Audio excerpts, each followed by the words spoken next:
So I finished working on an old Fender amp for a guy, and the amp was sounding great, and he plugged this Tele in, and it heard that. I'm like, that is not the amp. So if I touch the bridge, no difference. If I touch the controls, it's a little bit better. It's wired wrong. So let's see what's messed up in this thing and make sure this guitar is worthy of being plugged into that amp. Oh, hell no. That won't work. That won't work. And that especially. I say it's hanging on by one wire, but I don't know if even one wire is really hanging in there.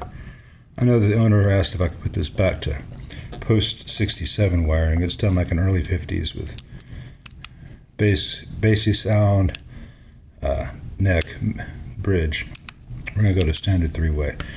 And I said, as much work as I did on that Fender amp, and as good as it is possible for that amp to sound, let me do this. It will take me about 10 minutes and get you all cleaned up.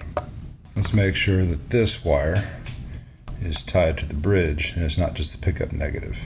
A traditional Tele bridge pickup is tied, its ground is tied to the bridge itself, so one wire to rule them all, but this one is not. So there is no bridge ground. That's why it's so noisy. So all these strings need to come off so we can get this bridge up. Let me do that real fast. Alright, the owner said he had these changed out because these were 50s style pickups. You can see cloth covered on the coils, on the bobbins. But it's got this PVC wire, not cloth covered.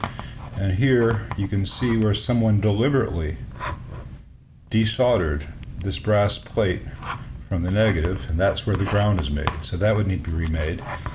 And this wire is kind of crappy. I think I've got some good cloth covered wire for this purpose, because this was cut a little bit short too. It's curious to me that whoever changed these out for the guy who did this level of solder work thought to second guess how the Telecaster is wired. Alright, we'll adjust that. Once the strings are all on, let me get them kind of equidistant though. That's close enough. Alright. Sound a lot better now that it won't go bzzz. Alright, this next part we're just going to be ruthless. Let me check my stash and see if I've got two solid shaft 250Ks. That'd be faster just to change them out. Cost about the same as a pack of strings anyway. Yeah, pot metal anyway. Not worth a whole bunch of labor to save. It's not me being a snob per se. It's me being a realist. Okay, that's much better. Ready to put back in the guitar and connect the pickups and the grounds and the output, and everything will be nice and clean and reliable. Okay, that is very much ready for prime time.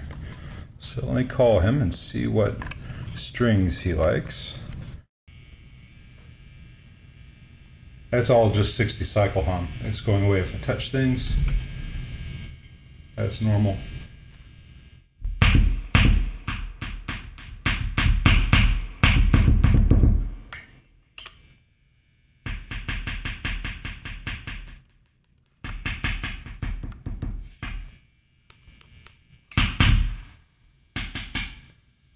Alright, so the guitar wiring is working as designed. Make sure that jack is tight. Well, I spoke to the owner and he's got a whole bunch of strings, so I'm going to return the guitar as is, and that's reasonable. I know that the pickups are all wired correctly now, and he'll enjoy playing this a lot better into that old Fender that I restored, and now the amp can sound as good as I intended. So, win-win-win.